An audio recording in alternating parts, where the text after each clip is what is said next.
lane. That'd be nice to So know. I would Right? know Are you gonna what they were share? talking about. Of course, that's been a year ago. Oh. They looked at it this time and said they needed to update it. And I'm When I was at camp, the texting slang, like, the girls made me a list, cause I didn't have any idea. And I still don't, it's just kinda over my head. My one grandson, he was the devil one night. He got in this habit of saying bra. Oh, I don't know if you ought to tell that. They looked at him and said, I don't know bra? if you ought to say The only that. bra I know is what holds these up. Billy, that's a little personal. You don't need to share. I tell you what, though, he never said bra.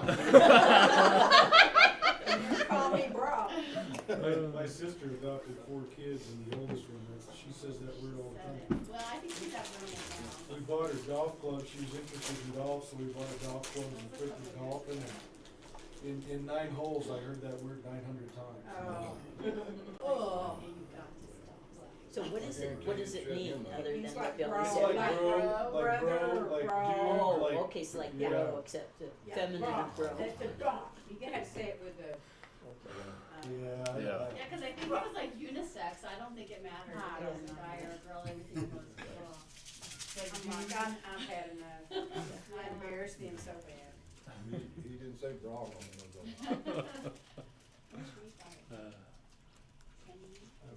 Oh. Oh, they're already handed We out. already did it. Well, y'all are on top of everything. Yeah, we did it while you were editing your slide. Yeah.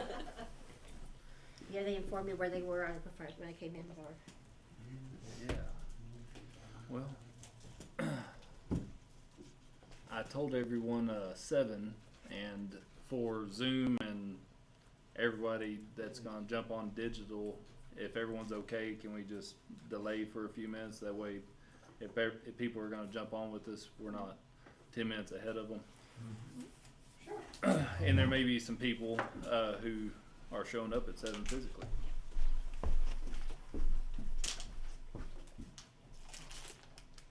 Can you eat those? Yeah. And They don't we're not have live, chocolate, are we? they have cocoa. Oh, Okay, then I won't say it. exactly. But you can do cocoa. Well, but yeah. I'll just say someone who I know who would be in the know military wise. I was asking him like, hey man, you know what we're gonna do in our end, and Yeah, you should. he gave me the And Billy saying we'll talk later sort of thing.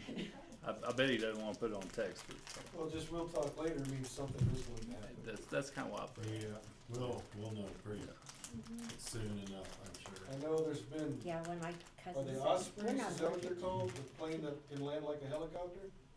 One of my cousins Are they said ospreys? that Is we that? could have Yeah. cocoa. Well, And she goes, I would. last Sure, Sunday, 2 flew over our house like close, I said, well, I'll like try it. right down Cox Because if Canyon. not, it's gonna be 600 days. Tuesday night, here comes It's the 2 worst more. case scenario. Every other So, night this week. Is that like tests and things, or what? Well, I think they're. Why are they so No fun. low and why are they practicing in the mountains? Right. Oh. At Some- night, Something's up. at night, But they were It was flying right at like sundown that, each too. day. Each day was right You can at hear 'em. sundown. You can hear them flying today a lot.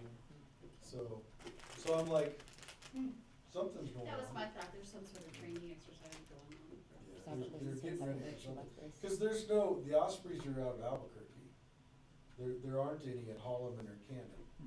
So I don't know why they're down here. Tommy Cruise is up there saving the world. Yeah.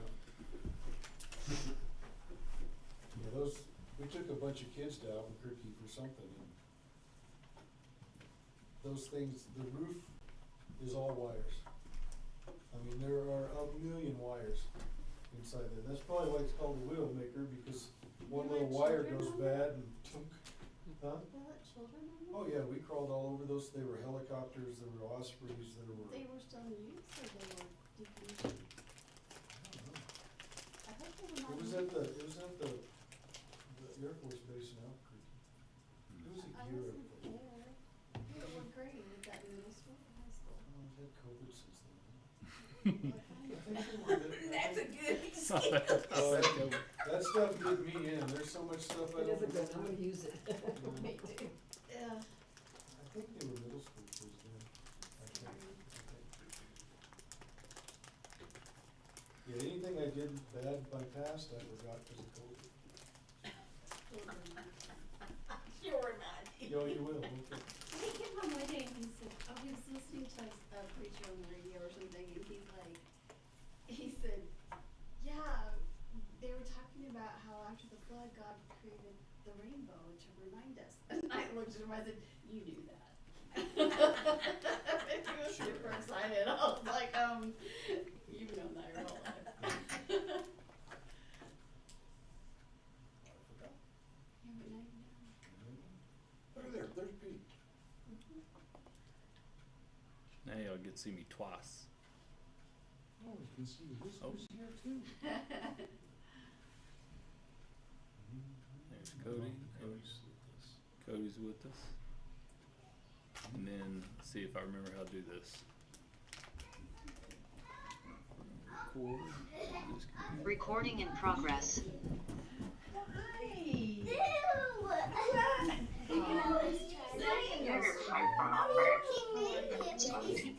Hey Siemens, how's it going? Great. I can't remember how to share my screen now. Hey, what's up, guys? Why don't you come in, huh? Well, we got you, so. Oh, let's see, here's your face. Share your screen. Share your screen. Where's those tools? Hey, girl, how you doing? There's another You been having a good day? Yeah. Awesome. Well, Terry's not here. She took Valerie, so it'll just be Dylan. But we can scoot over now.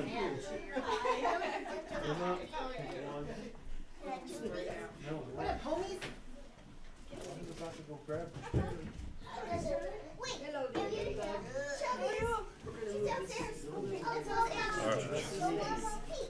Alright, once I Google how to share a screen, we'll get started.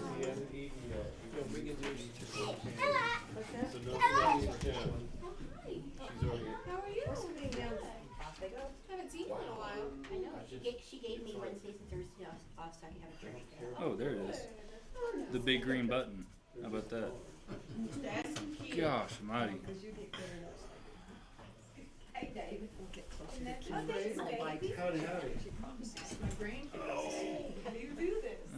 Always do this. They're all techie. Billy was all saved me a seat. Oh, there it is. There you go. Yeah. That was my horrible PowerPoint, so Snooze you lose. It's okay with it. we're updated now. Well, Cassie should be here also in a few minutes, but we will go ahead and get started. Country wisdom, something like that. Wait, no. Birds, how you guys doing? Good, how are you? Doing well, doing well. All right. Howard, would you open us up in prayer, please? Dear Heavenly Father, thank you for this day. Lord, thank you for giving us an opportunity to get closer to you. Your word is a lamp unto our feet. Your word is the way we communicate with you and understand who you are, what you expect out of us, and how we're to respond to you. I ask that you bless this meeting, and I ask that you lift up everyone in this room, that they get a little better understanding of who you are and how great you are, what an awesome God you are. And I ask all these things in Jesus' name. Amen. Amen. All right. I want to begin with kind of a reminder that because of what we're going to get into tonight, may be one of the most layered, unconventional studies that I or we have ever been a part of. It's a reminder that I don't expect you to go home and do a study like what we're going to do tonight. That's not the point. This is now week not 7 but 8, and I've been spending like 2 months now with you. With the big picture purpose is to whet your appetite for what study can be and is, and how amazing the Bible is. I've heard one preacher say, like it, you know, and Punk and I always talk about this. I use Punk as a sounding board because In one hand, I can say he's about the wisest person I know, and if I ask him how much more do you have to learn, he'll say 90%. 90% of it. And yet, I heard a preacher say the Bible is God's like baby talk to us. You know, like he's so high and great and lofty.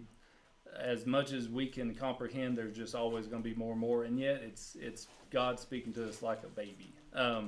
So the Bible is amazing. It's full of wonders. But tonight may be a little weird, and I enjoy that.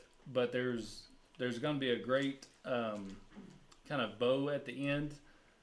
But it's one of those things like the expectation is not for you to go home and go, well, now I need to do that. This is a fun exercise.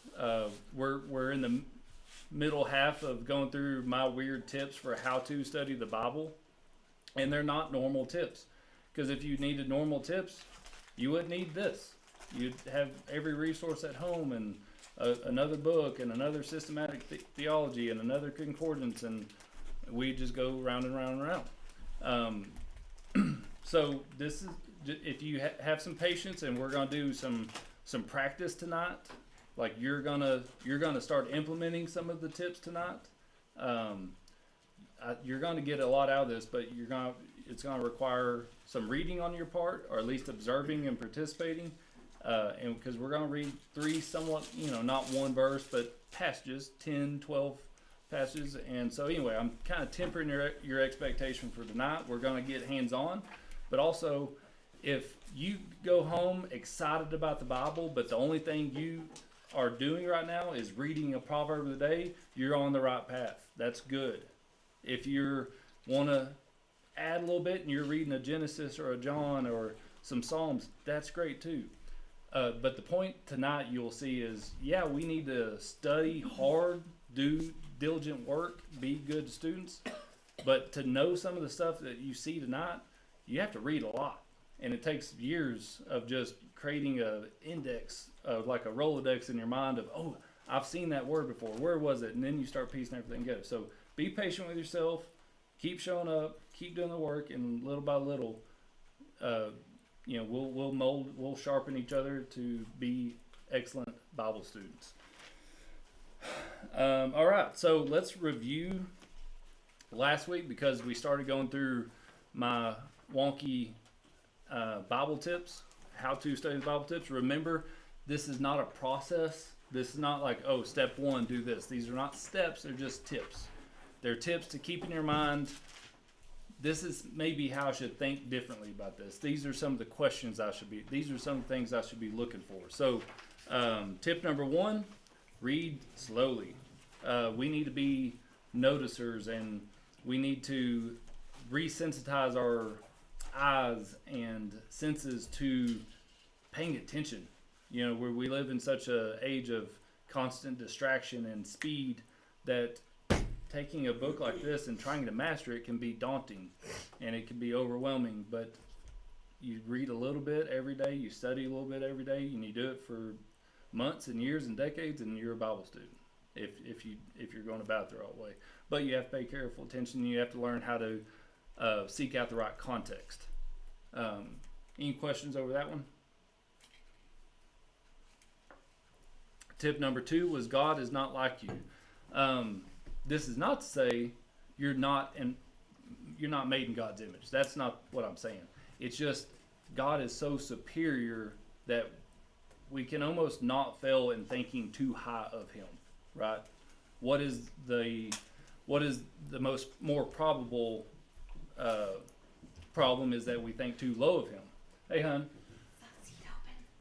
So remember, God is not like it. So quit thinking that God thinks like you do. He's playing on a different scale. He is outside of time. He is limitless in His power and His plan to redeem us. And some things that we go, God, that doesn't make sense. That's okay, because we're not like God. God is not like us. So don't fit Him into a box, and don't fit the Bible into a box. He wrote it, we didn't. Okay. Tip number 3. Quit thinking like a lawyer. I probably should clean that up a little bit to not offend lawyers. I don't So I think on our page it says, don't read the Bible like a dictionary. The Bible is not meant to be always. It's good to know what a word means, but that's not the only way. That's rarely. With good translations now, you don't. It's good to use tools to know what a word means for sure, especially in the right context. But we over systematize the Bible is what I'm saying. All right, so. Any questions on the first? Did any of y'all go away last Wednesday and read the Bible or have a conversation and you're like, oh, that was one of the tips we covered or something like that? I think it came up in our Sunday school class, didn't it, Ashley? When we were talking about the tips and reading slowly. Maybe, probably. Yeah, Yes. maybe. So Probably. it did come up in my Yeah. life, darling. And that's fine. Yeah. I mean, I'm still reading Genesis that I started a year ago, so. So you're reading slowly. Yeah, and then we talked about how Yeah. long it's taken her to get through Yeah. Genesis. And is that a waste of time? No. No. Heck no, it's been awesome. No. Yeah. All right. Fantastic. Okay. All right. So prepare yourselves. We're gonna do some work. Maybe y'all can break up into some groups once we're done with our next set of 3 tips.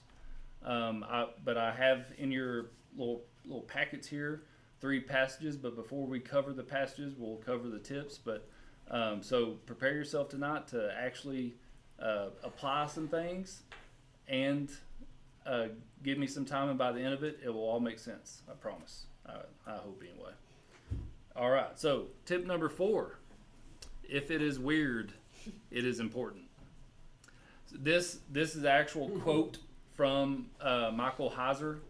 I do not recommend authors, pastors a lot. This is an exception. I recommend reading everything by Michael Heiser. Doesn't mean I agree with him on everything. He's smarter than me. There's no doubt about it. He passed away a year or 2 ago, but his material is quite terrific. But you won't. Heiser. But if you don't like tip number 4, don't read Heiser because he's weird. But the tip is, if it is weird, if when you're applying, I believe tip number 1, reading slowly, and you go, that doesn't fit, or that's strange, make a note of it. It's important. We read kind of backwards. Oh, I don't know what that. What was that? Because I told her I was important. That's right. So we kind of train ourselves. I don't know what that means, so I'm just gonna skip it. Look that up. That's there's good details there. So if it is weird, it is important. Hey, how you doing? Good help. Do we need some more There's a chair right there next to you. Oh, okay. Thank you. I can sit there. Do you want me to sit there that close to him? Okay. If you want to. It just means he's got to sit next to me. Yeah, and again, there's a dichotomy to everything. That doesn't mean that I found an egg under every weird rock. Sometimes you're like, oh, this might be something important, and it's a dead end. But so I'm not saying, but if something strikes you as odd, don't skip it. As a point on that, you guys that want to know about Heiser, he's one of the first academics, true academics, that was brave enough to do a lot of his stuff on YouTube and such, get on the internet. Yeah. And he gained a really pretty quick following in that, and also caught a lot of flack from his fellow academics for. So he's a current person, he's not. Well, Yeah, he's contemporary, but he passed away a year or 2 ago. Oh, okay. Yeah. Yeah, and But his stuff's still out there. It is, and he would have been the first to tell you, I'm not coming up with anything new. Academics for centuries have known this. They just won't put it out to a popular level. Then YouTube came out, and he said, I'm gonna write books and put this out, and so there was sort of a backlash to like popular Christian,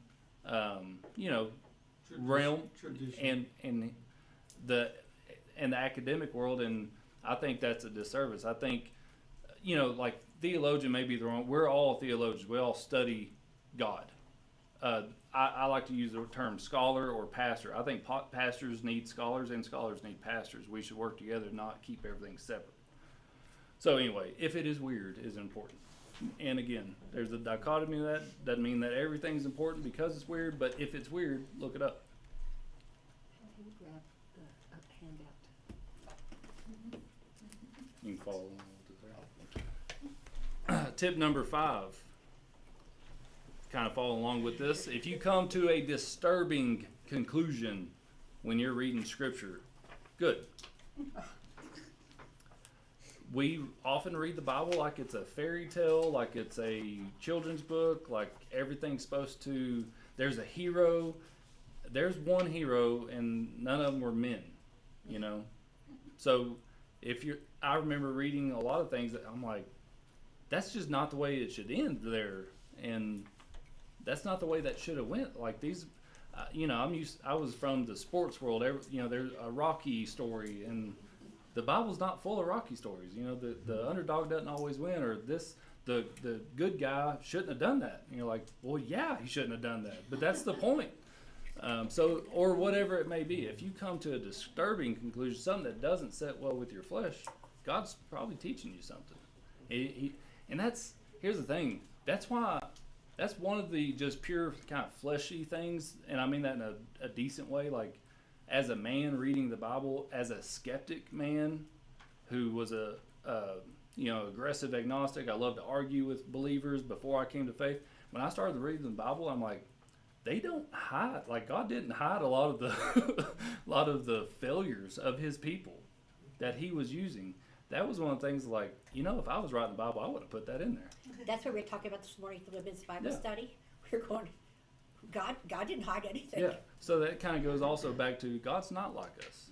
He's okay showing us our own faults and His people's faults and doing something and using them anyway. That's God's grace and His. So is it like duality because of he's light, so you can't hide anything? Ooh, this guy. Yeah, this guy. All right. Anybody on tip 5? We good?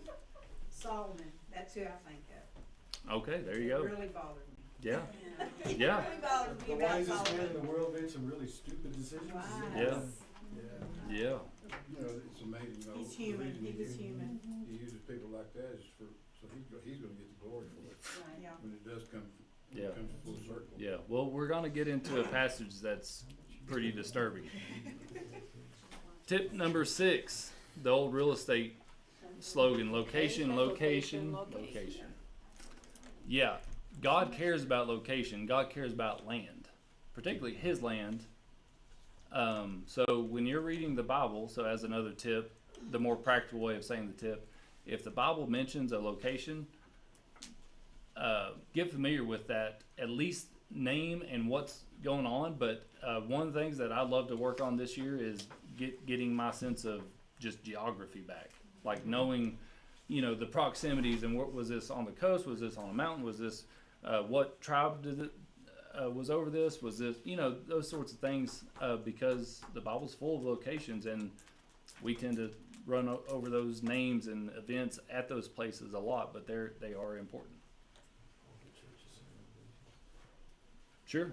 some of the cities are Yeah, and we will probably have to get into something called. I like the phrase. It's probably not my own. It may even be Heiser's. I believe it would be called cosmic geography. And if you remember the duality of reality, it's everything in the spiritual happens on the physical.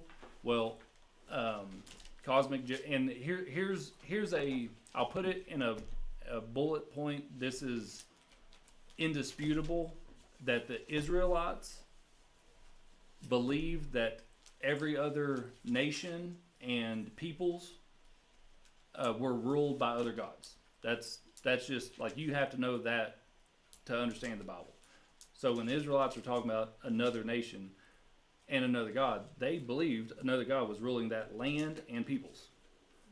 Now, I will explain this more, but I agree with them, and I'm going to let that hang there because it's disturbing. So good.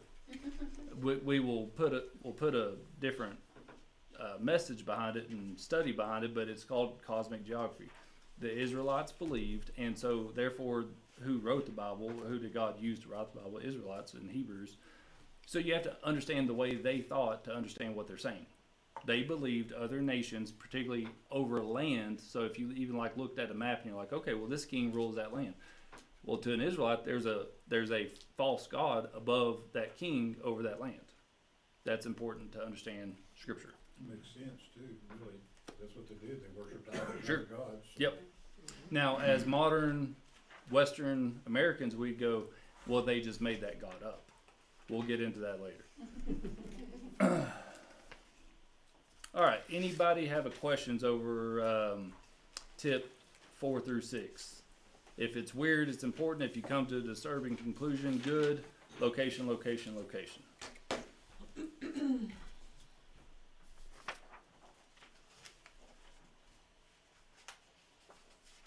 Okay. Well, then, y'all can do this however you want to. I'm not going to go elementary grade on you. I think it'd be fun and helpful to others if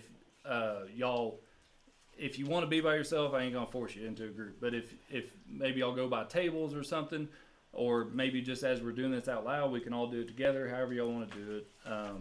I didn't think through that as much as I probably should have. But we're going to read 3 passages and sort of apply these tips. Okay? Everybody understand what we're doing? And I have these printed out for you so that you can, if you don't want to write on your Bible, you can scribble over these pages and throw them away, or not. If you're not a note taker, that's fine. You can pay attention along the way. But, and if you want to go to your Bible, we're going to be in Deuteronomy chapter 3. And we're going to read verse 1 through 16. And I want you to look for things like weirdness. Things that you might think are important. I want you to look for disturbing things. Things that don't sit well with you. Or things you might have a question about. Like, well, why did he say that? Or do this? Or whatever. And I want you to look for locations. So if we're all ready, I will read Deuteronomy 3, 1 through 16, unless someone else wants to read. But as you read these together, take some time and do some notes. Do some scribbling if you want to, underlining, circling, whatever. Here's just for, I just did some quick stuff, circles, things, underline. If you're not a note taker, that's fine.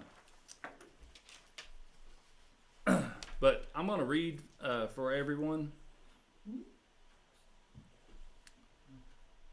And so just for context, Deuteronomy, Moses' sermons before they go into the promised land. So it's almost like a history form of a sermon form on history and a challenge. Go into the promised land, but you remember everything that happened, and it's, I think some people have said it's a series of sermons, but either way, it's Moses kind of preaching before they go into the promised land. So this is not all new material as you'll see, but it's not Exodus, it's after that. It's not the wilderness in Numbers, it's after that. It's right before Moses is about to die. He knows he's not making it into the promised land, so he gives them this sort of charge.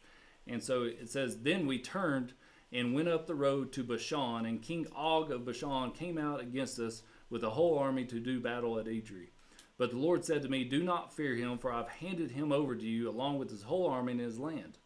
Do to him as you did to King Sihon of the Amorites who lived in Heshbon. And Punk, did I pronounce Heshbon right? Mm-hmm. Okay, so the Lord... You need to slow down just a little bit. Yeah, there you go. Well, okay.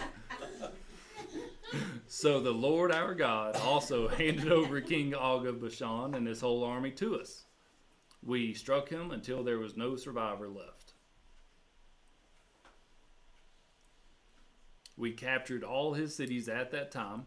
There wasn't a city that we didn't take from them.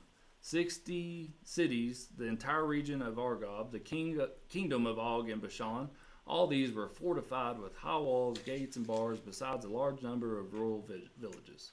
We completely destroyed them, as we had done to King Sihon of Heshbon, destroying the men, women, and children of every city. But we took all the livestock and the spoils from the cities as plunder for ourselves. At that time we took the land from the 2 Amorite kings across the Jordan, from the Arnon Valley as far as Mount Hermon, which the Sidonians call Sirion, but the Amorites call Senir. All the cities of the plateau, Gilead and Bashan, as far as the Silica and Edrei, cities of Og's kingdom in Bashan. Only King Og of Bashan was left of the remnant of the Rephaim. His bed was made of iron, Isn't and Rabbah of the Ammonites. It is 13.5 feet long and 6 feet wide by standard measure. At that time we took possession of this land. I gave to the Reubenites and Gadites the area extending from the Orior, I don't know how to say that, by the Arnon Valley and half the hill country of Gilead along with its cities. I gave to half the tribe of Manasseh the rest of Gilead and all Bashan, the kingdom of Og, the entire region of Argob, the whole territory of Bashan used to be called the land of the Rephaim. Yair, a descendant of Manasseh, took over the entire region of Argob as far as the border of the Geshurites and Maacathites. He called Bashan by his own name, Yair's villages, as it is today. I gave Gilead to Machir, and I gave to the Reubenites and Gadites the area extending from Gilead to the Arnon Valley. The middle of the valley was the border, and up to the Jabbok River, the border of the Ammonites. All right, so spend. That's not your typical, that's not quoted as much as John 3:16. I get that. I'll give you a few minutes to look it over.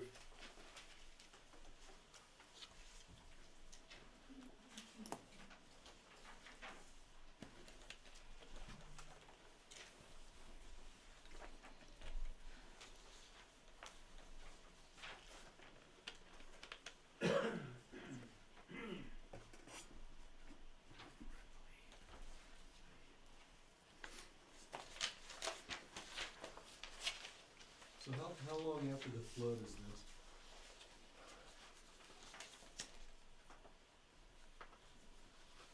700-800 years or more? Punk would probably have a better answer for me. I was going to just say a lot of generations, a long time. So we're talking millions and millions of people involved in this, Yeah, or hundreds yeah. of thousands? I mean, even Israelites alone, 2 or 3 million. Yeah, okay. Yeah, yeah. We kind of think Passover like, if all of Mayhill moved, it'd be what 100 people. If all of Alamogordo moved, and when we say move, we're talking hundreds of miles. It'd be 30,000 people. Something like that, yeah. I think I even did a study one time. I think if Chicago moved, it would be about the same amount of people of Israel. I may be wrong on that. It was a major city. It's close, yeah. So imagine Chicago picking up and. Mm-hmm. But again, they're not by them. There's other nations, right? That's what this is talking about. Okay. So, anybody, what'd you find weird about this passage? That we talked about how big this king's bed was. Okay. Yeah. Talked about how big the king's bed was. Big bed. It was made of iron, that's weird. Yeah. Who cares? This guy must have been really big. So it had to be big and it had to be made of iron. Obviously, not a lot of beds were probably made of iron. That's why they said that. You can kind of deduce some context. If they said iron, that was probably weird because if we say that today, like, That is very weird in that context. yeah, Iron was So this used guy for was really blades. tall. What used to sleep on? Well, and the idea of them, this is pretty early on, and it's before you see what we call in the study the Bronze Age. This is before that. So were they really able to smelter iron? And the Hebrew word is actually iron. So yeah. All right. Remnant of Rephaim. Will you understand why the bed was so big? Yep. He was a giant, wasn't he? He was a giant. That's what I thought. Yep. Anything else weird?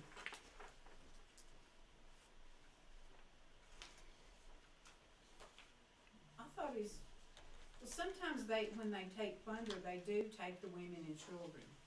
But they destroyed all of them.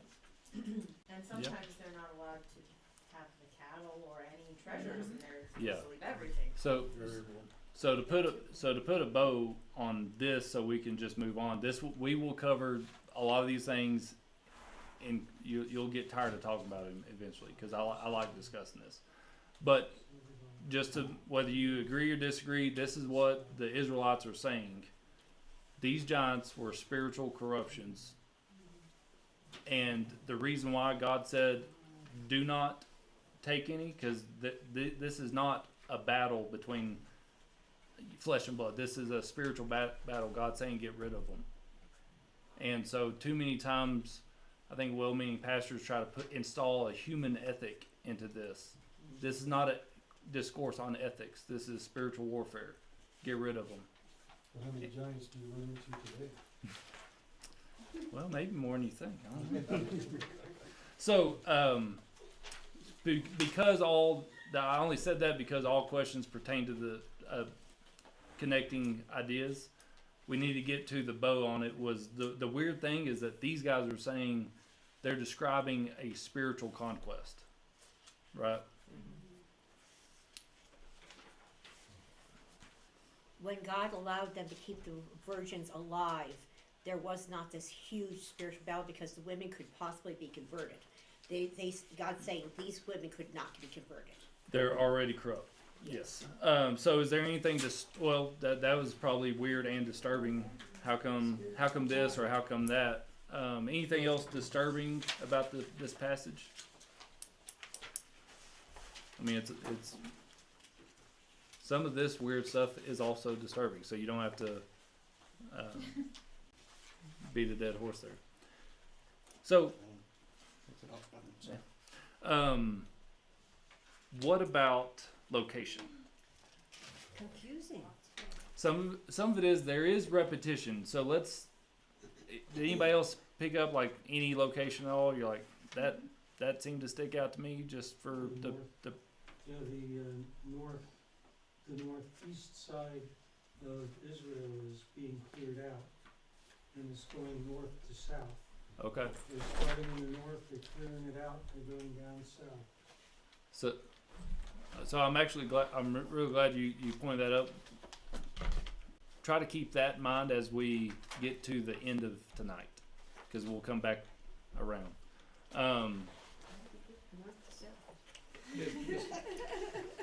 Verse 8, the description. First day, okay. Were these not Lot's descendants? No, that is Amorites? that's the Ammonite. Okay, that's Amorites. Yeah. So is it a big deal that Jair calls everything by his own name? Well, I'm glad you pointed out that I was gonna let that linger until someone said that. I knew I could count on CW or Billy or somebody. So The other thing that I noticed is that where they're clearing this out, this is where the tribes of Israel yes. are taking residence. Well, this is the Manasseh and a couple of tribes who said, "We're good here. You guys can move on."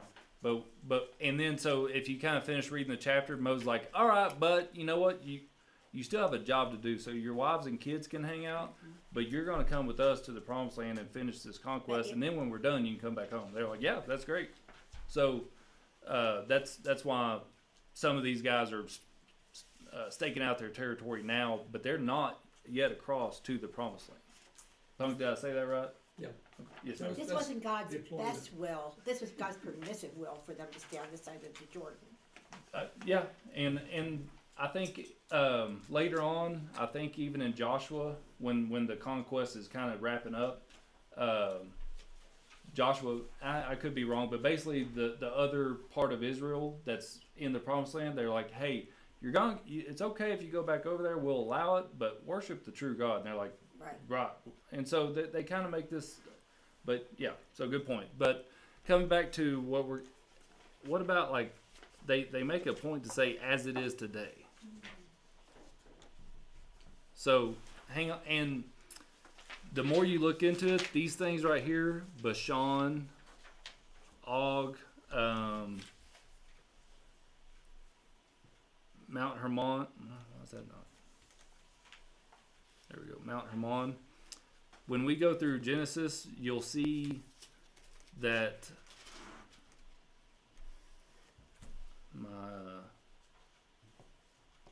there it goes. It froze on me.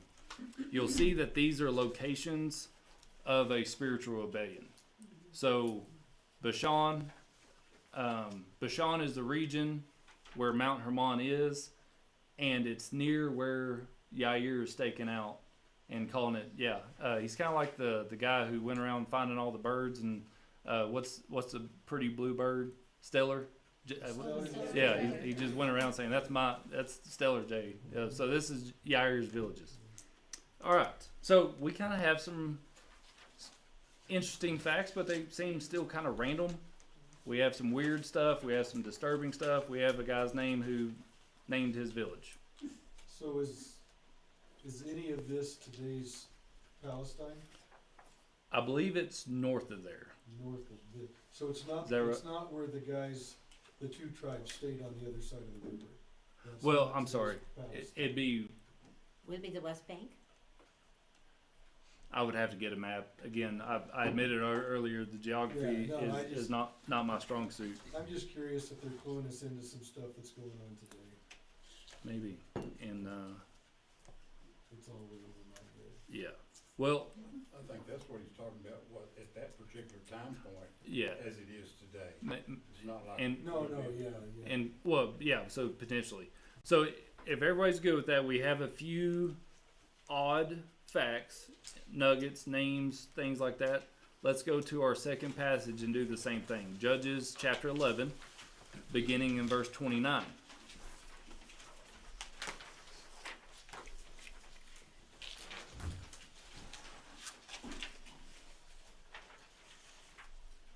And you can read at your own speed, but for sake of maybe those who don't want to read or are online and not having a Bible in front of them or something, I'll read this and you do the same sort of note taking and or just notice or use our tips.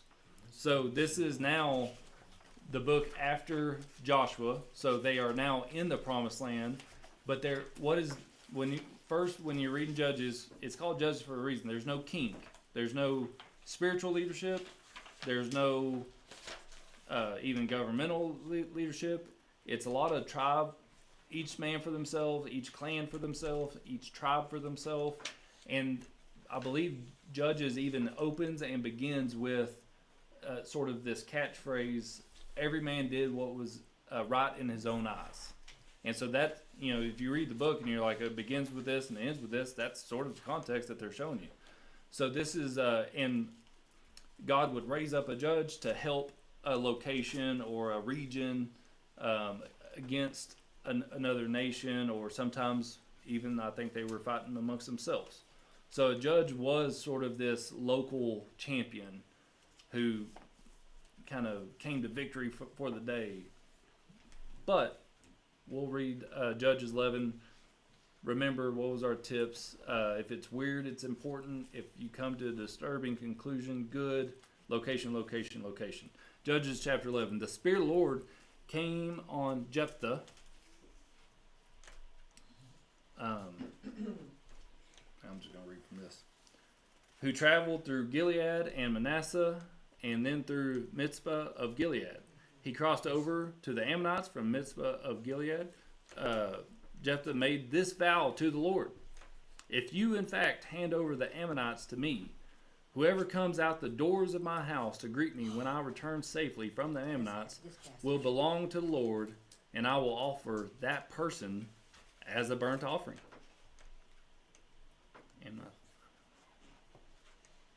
Jephthah crossed over to the Ammonites to fight against them, and the Lord handed them over to him. He defeated 20 of their cities with a great slaughter from Aror all the way to the entrance of Minnith and to Abel Karamim. So the Ammonites were subdued before the Israelites. When Jephthah went to his home in Mizpah, there was his daughter, coming out to meet him with tambourines and dancing. She was his only child. He had no other son or daughter besides her. When he saw her, he tore his clothes and said, "No, not my daughter. You have devastated me. You have brought great misery on me. I have given my word to the Lord and cannot take it back." Then she said to him, "My father, you have given your word to the Lord.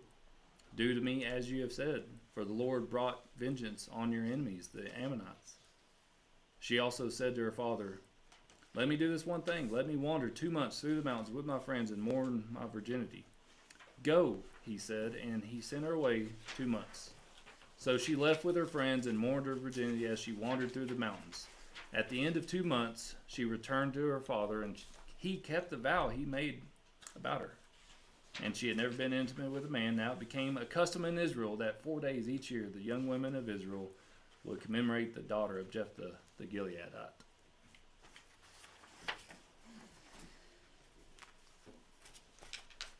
And there's nothing weird about this passage. This has always bothered me.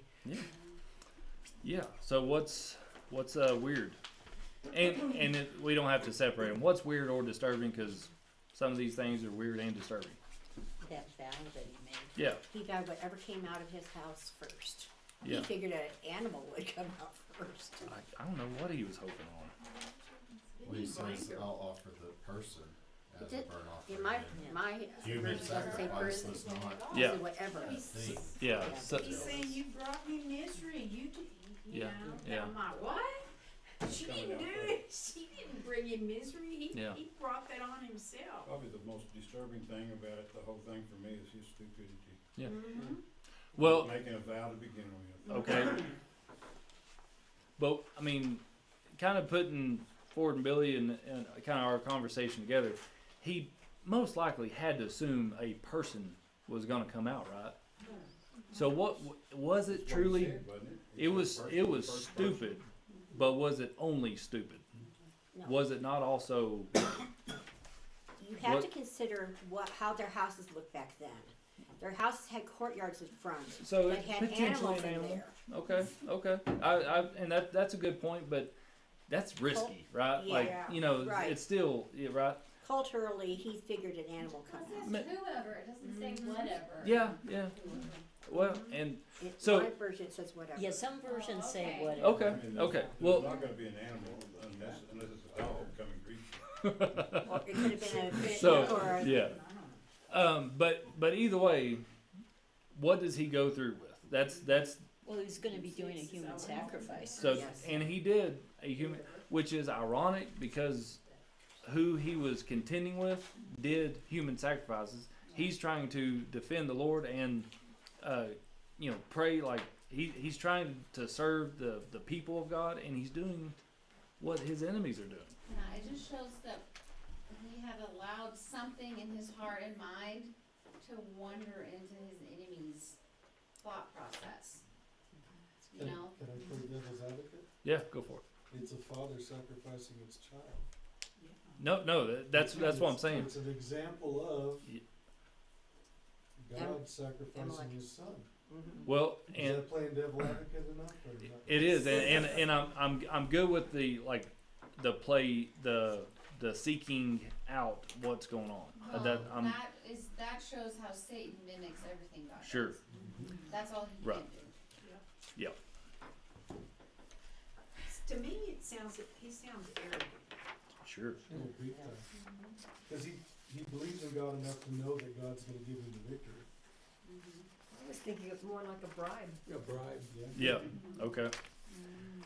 Well, it's in complete opposition or opposite of Jacob's vow. Remember Jacob's vow? Yeah. Okay, so Jacob's vow, at the end of it, he said, "The Lord will be my God." Yeah. So there's plenty of weird and disturbing things. It's a little easier to get your mind around than the Deuteronomy passage because it was names and locations. This is more event, father, daughter. It's simplified, but it's more disturbing. But the locations are listed in the exact same Okay. order as they were before. All right. So we're just because we're at the end of it. Who is this? It is. I guess my computer's freezing up or something. Anyway, Jephthah the Gileadite. This is I'm gonna look and see what his name is. Well, my mouse is working. Maybe now it's working. Yeah. Juneteenth is not a holiday.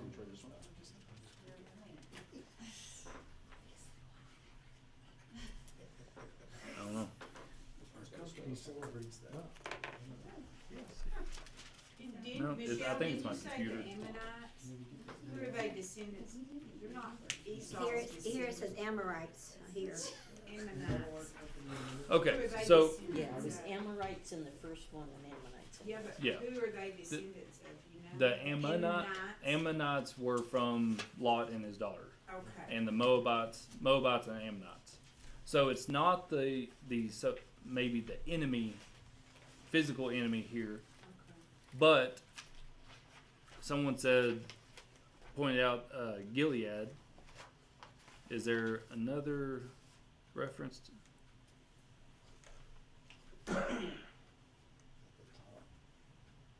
Yeah, there we go. So there we go. Now it's working. All right. So he is Jephthah of Manasseh in Gilead. Was there anything in Deuteronomy that matched that?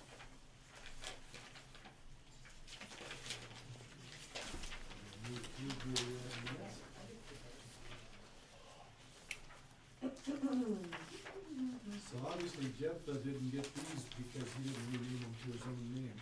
They stayed Gilead and Manasseh.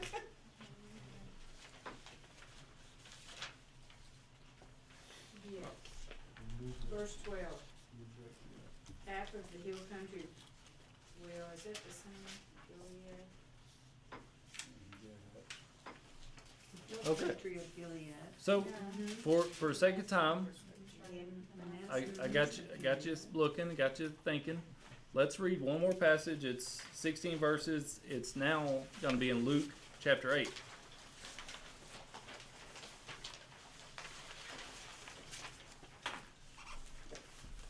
So we've skipped several, I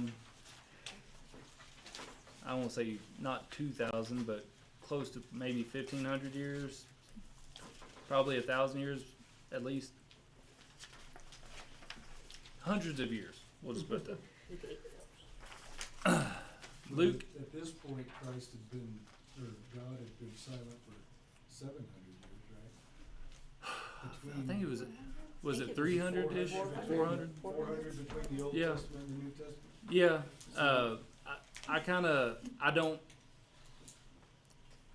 I don't think he was as silent as we make out. Luke chapter 8 though. When Jesus returned, the crowd welcomed him and they were all expecting him. Just then, a man named Jairus came. He was a leader of the synagogue. My screen there. He fell down at Jesus' feet and pleaded with him to come to his house because he had only one daughter, about 12 years old, and she was dying. While he was going, the crowds were nearly crushing him.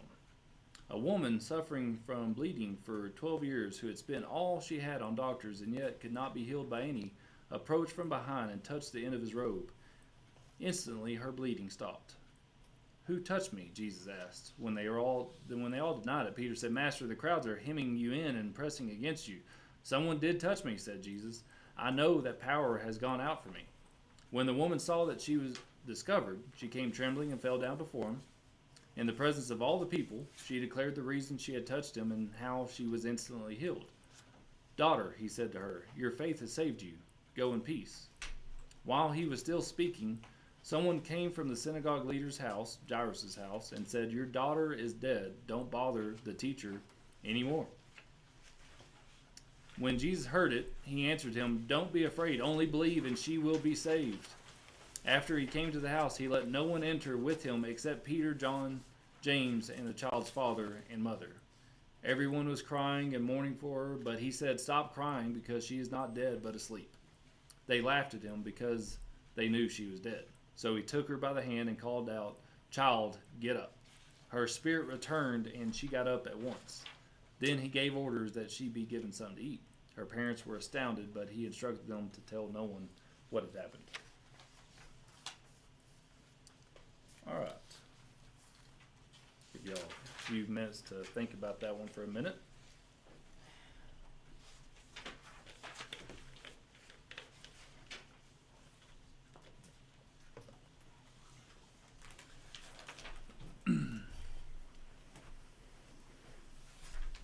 what you find?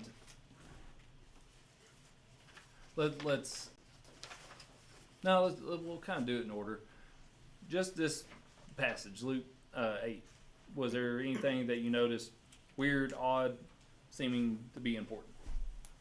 I mean, we get the details, right? There's kind of two threads going on at once. I was thinking, Jairus is a leader of the synagogue when you had a lot of the Jewish leaders going against Jesus. Yeah. And so, so he doesn't kind of fit the stereotype of what the Jewish leaders, how they were treating Jesus at that time. Okay. I think it's odd that he could, not odd, but I think it's a revelation in thought that he could feel the power being drawn away from him. Yeah. Okay. And that the faith was strong enough to draw it away. Okay. For brevity, I'm going to say let's swap out sort of the middle passage with the woman with the bleeding and focus on Jairus and the daughter. Now once you see this, you'll never unsee it. But right now it's a veiled hint. Well, she was also a one and only daughter, and she was 12, so most likely a virgin as well. Yep. That pure, how do you say that word? You get what I'm saying? Yep. Yeah, she was clean. Isn't that also the same thing that the angel said at the entrance to the tomb? Stop crying, he's not dead. Yeah. She was dying from natural causes.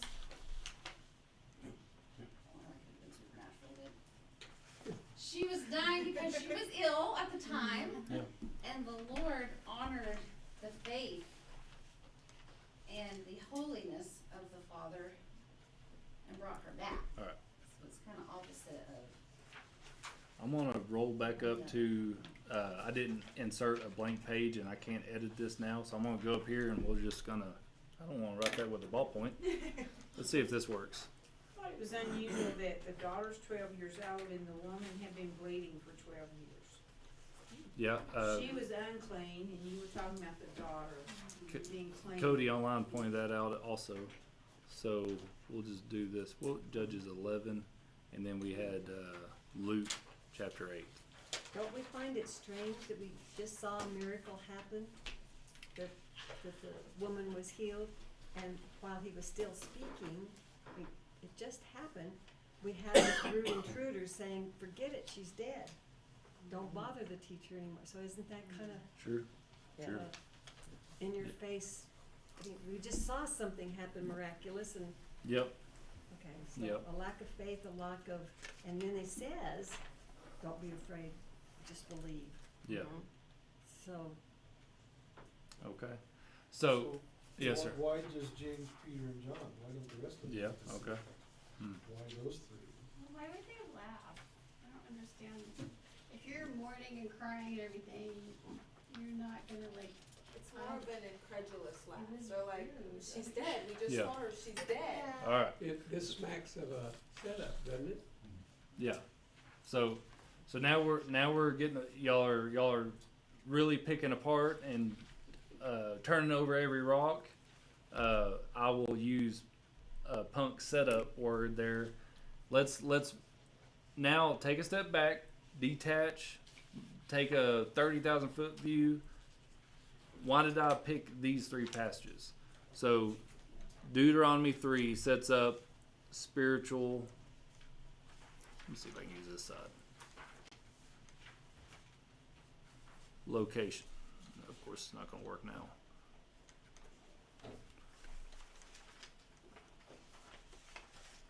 Spiritual location. I'll get that.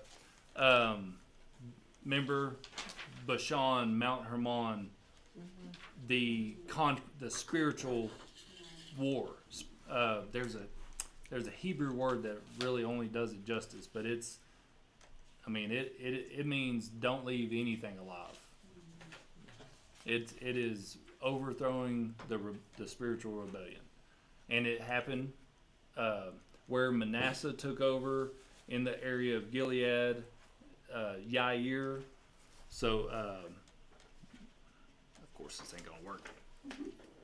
The one item. See if I can.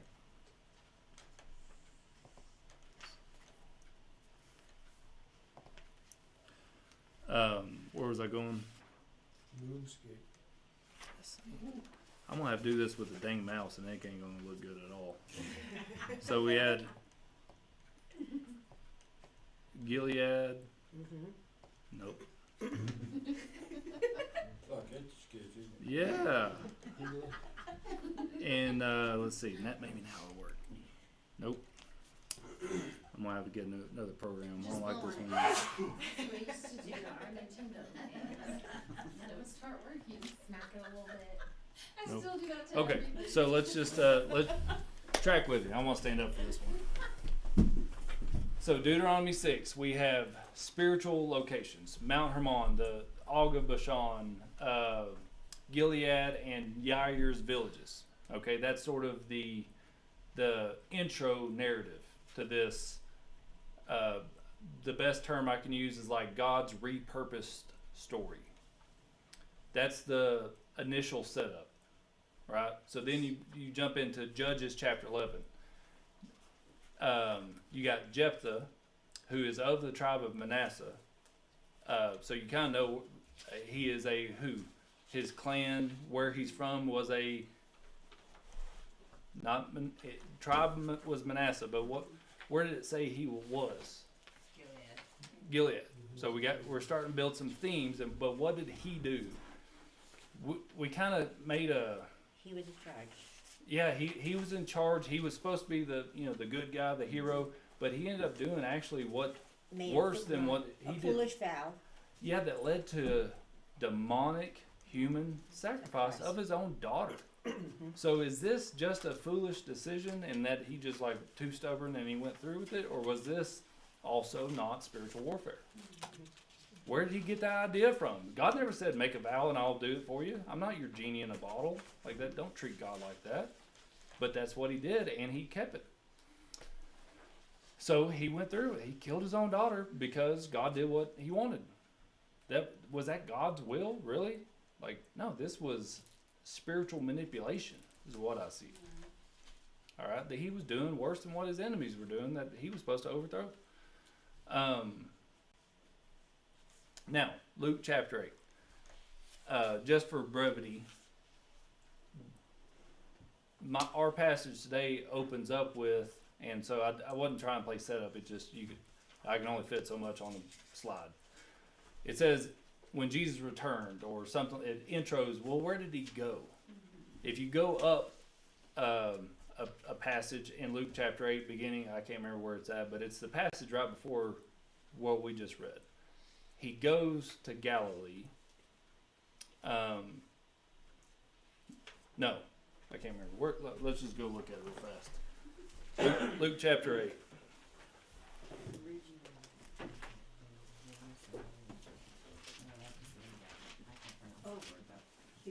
Gatherings. All right. So in verse 26, it says there's two different names, Gerasenes or Gadarenes, whatever, and it's opposite of Galilee. Okay. So then when we picked up and it says when Jesus returned, he's now back in Galilee. So he's sailing from Galilee to this area. This area right here is Deuteronomy 3, Judges 11, Gilead. And then what does he do in verses 26 through 39? He casts out the demons named Legion because they are many. So he goes to the spot of Deuteronomy 3, Judges 11, and basically, remember that cosmic geography? He goes there and stakes claim, says, hey, get out, this is mine now. He cast them out. How did it go back to from Jewish hands to Gentile hands? Was Well, remember, the Jews are there, but it's not their land. They're subservient to the Romans at this. No, but I mean, like, so in Judges 11, in Deuteronomy, they come through and they take over everything. The Jews come through and they conquer everything. Kind of.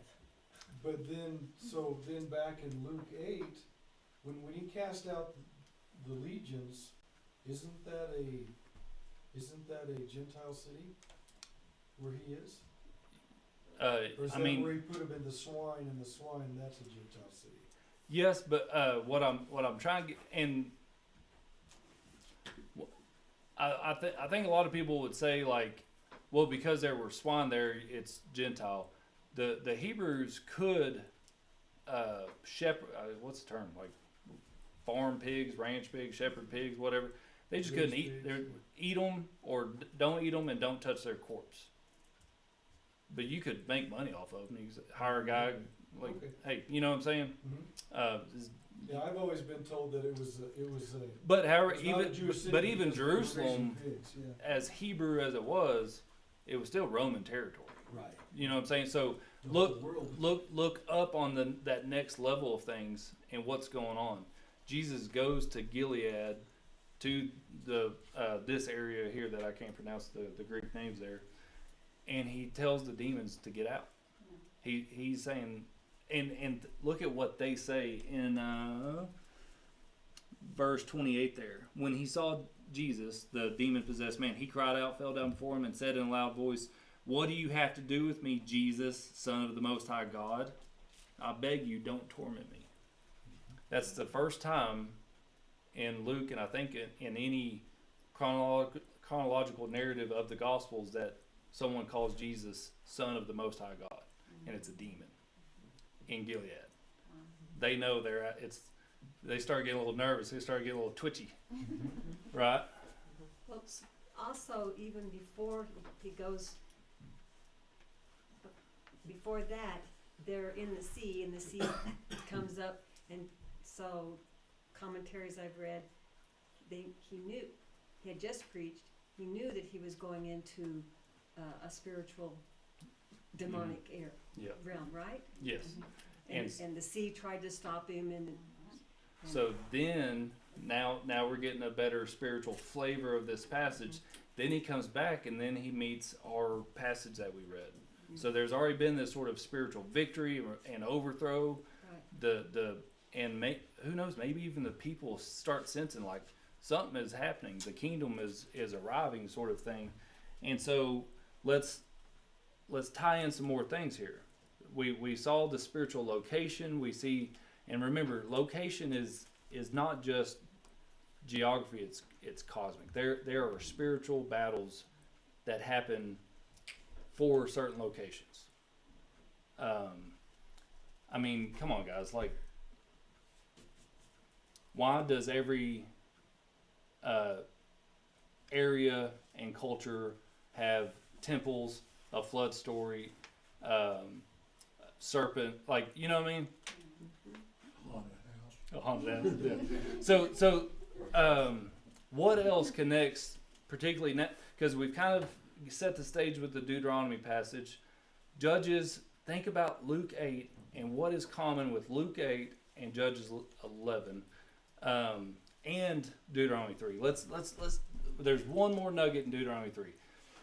We drilled the locations, but there was one guy who named the village after himself. What was that name? Yair. So who was the father? Jairus. And then in the middle of it, you have this sort of pancaked story about what? In Judges, what is the disturbing event? A father sacrificing his own daughter. So his daughter dies. So more or less same region, same spiritual demonic oppression, same spiritual battles. Jesus wins, and then what does he do with a man named Yair? In Judges, it was a man losing the life of his daughter. In Luke 8, what happens? He's restoring the daughter. So it's sort of a repurposed story involving names and locations, but the same spiritual battle. One of our common themes over the past couple months is what that God is outside of time, and He tends to has patterns, and He does the same things. And now we're starting to see He kind of even does the same things in the same locations for His purposes. Now, I don't think, again, God's will is tricky. Did He know Jephthah was going to do that? I believe so. Was that His will? No, but Jephthah has free will. Mm-hmm. But he also knew that he was going to redeem that. So we are dealing with things. Again, is there like outside of a bow at the end of this redemptive story, and we could go on and on about more similarities. You could do it a lot. What was the purpose of this? Am I trying to teach you? Are there 3 application points? No. But when we come back next week and look at the rest of our tips, I'm trying to get you to get your eyes pointed in a different direction than just some of our systematic training. It's not definitions. A lot of times it's events and names and locations, and trying to remember that God is on a different wavelength than us. Connections. Yes. So God is looking at these things from a different perspective than us. And maybe to throw in an application for us as we wrap it up. If God did this in a location for a man named Jairus, or maybe that's the Greek translation of Yair, what can't He also do? Right? And what did He kind of go into your devil's avocado there?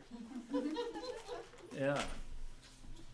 Well, the great thing about all 3 is that God and Jesus are winner, chicken dinner. That's right. That's right. Yeah, they win Yeah. every time. So. Yeah. It's also, what I'm seeing is the identification of strongholds. Absolutely. Yes. There are strongholds. Yes. And this is a good explanation and example of a stronghold. And that stronghold doesn't necessarily change its location. Once Satan has a grip on it, he tends to stay there until he's driven out. And then things that come to my mind is call out my name and drive Satan out from this place. All these things that are written in the Bible here are so applicable to today, but we have to have the strength of the faith to know that He's going to do that, even though these strongholds are here. Yeah. So what does this say? For our struggle is not against flesh and blood, but against the rulers, against authorities, against cosmic powers of this darkness, against evil spiritual forces in the heavens. That's cosmic geography. So tonight there was no, this is my one point, this is not a sermon, this was tonight just to show you some really, really awesome things that once you see it, you'll never forget it type of deal. I've tried to remember every single passage, and I can't do it, but I know it's there. I've thought about this a lot for probably 2 years since I saw it the first time, just because, like, we have Deuteronomy, and then an extended period Judges, and then you get a lengthier period, and they somehow in God's writing His scripture to us, He connected all these things. He and it wasn't just taking a line and drawing it in the sand. These were people, real people, who normal, faulty people, that God was. These things really happened, but yet God was in control and was still weaving something together for a purpose. And I also believe that the author of Judges and Luke was also saying, "Hey, remember this?" And they're leaving us nuggets as well. So we need to remember how God works, and we also need to remember how the writers think. And they'll drop us a thing like, Yair's Villages as it's called today. Why would they put that? You know, like start, and again, if there is a Bible study point to this, you need to learn how to study a single passage, and you need to read a lot to remember how to pick up these things. And now, are you ever going to hear me preach that? No. Are you ever going to hear that sort of, like, I wouldn't, that's not a sermon. But we shouldn't study either just for me a sermon or study like you hear a sermon. That's not Bible study. That's a message. And that there's a place for that. But we need a varied diet of Scripture. So my encouragement from tonight is learn how to study a passage and lock it away, hide it in your heart, but also read a bunch. And you have to read a bunch a lot so that you can start connecting these things. And I'm not saying, and then there's a test in a month. I'm saying this is the journey for the follower of Christ to truly value His Word enough to build that system in your mind and your heart to go, I've seen that somewhere. Where was it? It was in this book. I wonder if there's something here, and let the Lord speak to you that way as well. And you can walk away with a lot of the same things. God's sovereign. God works all things for the good of those who love Him and are called according to His purpose. But you can do so not just memorizing Romans 8, but you can start seeing these things being played out over millennia, and trust God all the more. Any questions? Any thoughts? Thank you, this is fun. Yeah, I hope this wasn't meant to be like oh man, I learned a lot tonight, like really practical. This was I hope it was fun, so you're like, I want to do some more of this. All right. I have like a cheesy application, a good little Baptist thing. All right. Not allowed. I'm just thinking, what I'm getting from this is a reminder. Satan comes to steal, kill, and destroy. Jesus came to give life and life abundantly. Yeah. I love that. If you want to put it like, like disobedience does bring a curse, right? So if you think about it that way to build on what Cassie just said, if that Jephthah, which I'm pretty sure the judge before him was named Yair, I'd have to look it up, but that name is threaded through those two. If Yair / Jephthah put a curse by killing his own daughter on that area, Jesus comes to break the curse. That gives me one more. Oh man, here we go. We're on a roll now. Just because you're in close proximity to the things of God, it doesn't mean that you are of God. So that's like a warning to us. Just because we're near the things of God and He's talking to us and He's doing things for us doesn't mean that we're of the same mind. Especially when we live in such a corrupt culture. Like, where are we compromising godly wisdom for worldly wisdom? Yeah. Because that compromise is what led, what's his name, to make Jephthah, Jephthah was what Louisiana folks would call him or something. Yeah. To make that rash vow, because he had compromised godly wisdom for worldly, pagan-like wisdom. Yeah.